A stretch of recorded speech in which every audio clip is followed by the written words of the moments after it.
What's up, everybody? It's your girl, Sharí Nycole, host of the Just a Thought with Sharí Nycole podcast. And you know, I had some thoughts about Deion Sanders. I was not going to let another day go by without talking about this. And I've been seeing the critics and the criticisms and some people in their feelings. Most people, like me, no shade, but are saying, hey, this was the right move for Deion Sanders for a number of reasons. And so I just want to share some of my thoughts with you guys real quick. Number one, I need everybody who has a problem with this to get out of their feelings right now. Okay? We need to get out of our feelings right now and understand that Deion Sanders came to JSU to do exactly what he said he would do. He came in, he reinvigorated and revitalized the program. He took them to an overall record of 27-5 in 3 years and led them to an undefeated season this year, 12-0, which is a record for the school. Not only did he do that, but he also invested his own money in many respects to help with different things around campus and also to help his student athletes have the best experience they possibly could have. I'm trying to understand what else is there to do. He's a winner, and guess what winners don't do? Winners don't sit still. That's just not what they do. So you have someone who comes in and not only does he do all of this for Jackson State University, but then he turns around and as a result of his own efforts and the result of him energizing his team and them becoming winners, guess what happens? HBCU football is put not only on a national scale, really to a degree it's put on a global scale as well. So now we're seeing HBCU football on the big screen, meaning ESPN and other television networks, which we would normally see. That's to be commended. And on top of that, he set the precedent for how this can go moving forward. And I think that's the thing that we're not understanding. What Deion Sanders has done is said, hey, this is possible.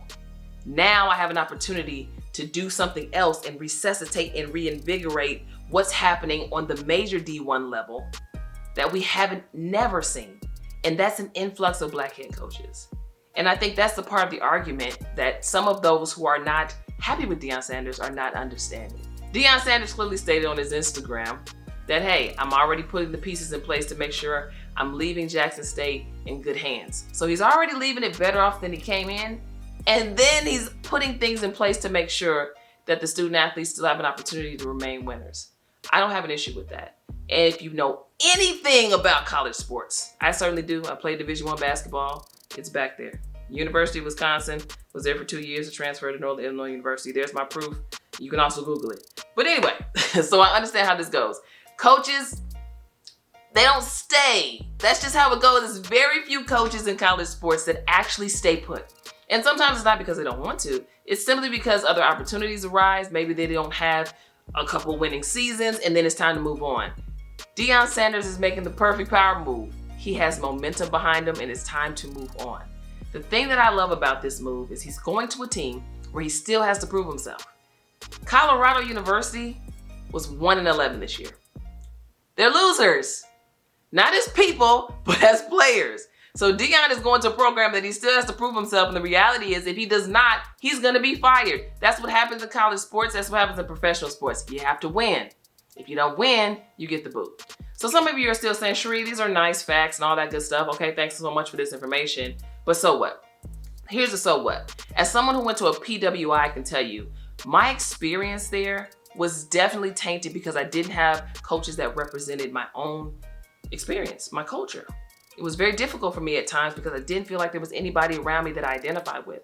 And it's interesting when you go to these PWIs, you'll find that most of the student athletes are Black, but very few of them are coached by Black coaches, even on the assistant coaching level, which is also interesting. So here's a couple stats I want to leave you with so you can understand what this move by Deion Sanders could potentially mean for the future of not only HBCUs, but also PWIs.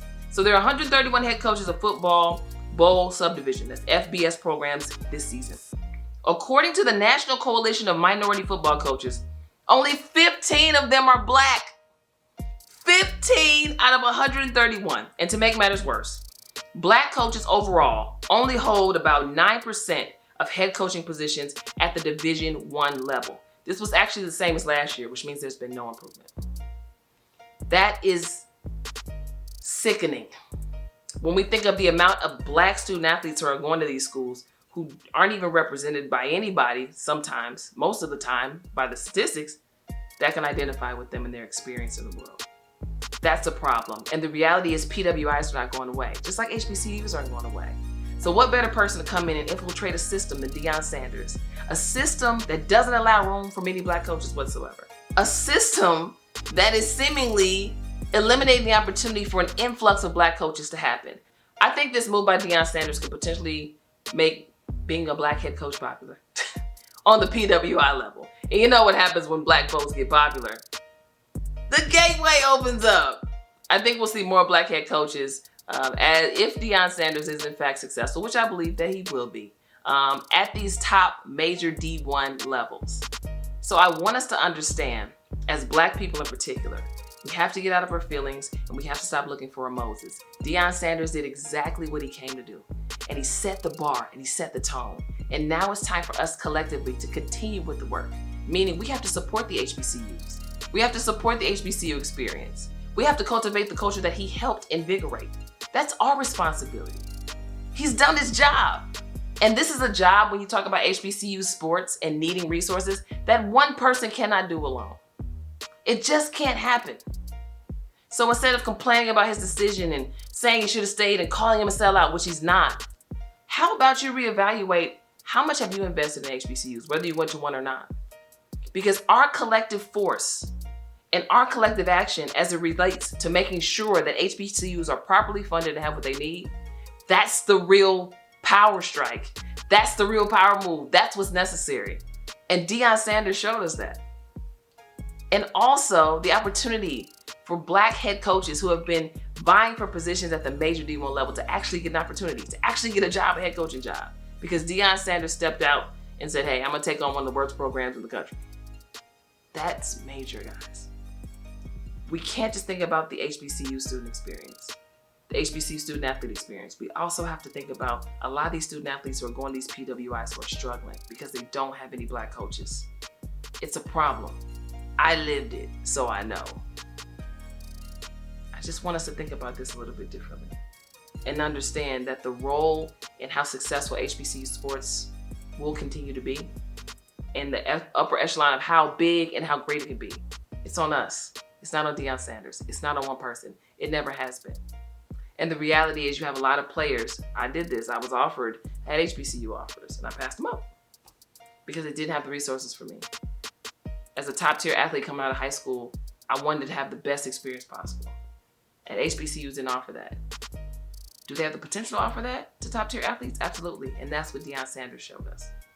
So HBCU presidents, commissioners of these HBCU conferences, you got a job to do. So do it. And we all have a job to do.